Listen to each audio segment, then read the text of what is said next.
Newton's third law of motion goes as follows. For every action, there is an equal and opposite reaction. In other words, if two objects interact, the forces they impart on each other will be equal in magnitude and opposite in direction. Let's consider an example of a body that is positioned on Earth's surface. The Earth pulls on the body, but the body too pulls on the Earth with equal force according to Newton's third law. But those are not all the forces with which both the body and the Earth interact. The body pushes the Earth, and the Earth pushes the body with equal force, according to Newton's third law, just the same. The body is motionless, so the cumulative force acting upon it equals zero, according to Newton's second law. So the force of gravity equals the supporting force. Let's put two trolleys, which have different mass, on a track with ultrasound sensors at its ends. How are they going to interact? The trolleys bounce off each other at the start by means of a spring. Here we can see the speed graphs for both trolleys. The speed of the blue trolley, which has twice the mass of the red one, is twice less than that of the red trolley. The momentum acquired by the trolleys turned out to be equal in magnitude and opposite in direction. This acquired momentum conservation equality can be derived from Newton's laws.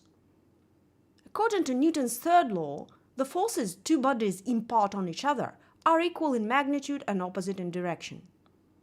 According to Newton's second law, the change of a body's momentum is determined by the force and the time of its action. Thus, the changes of two bodies' momenta during delta t time will also be equal in magnitude and opposite in direction. So the system's overall momentum will not change. We have deduced the momentum conservation law.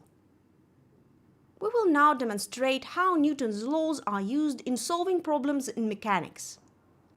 To do that, we have assembled a device called Atwood's machine.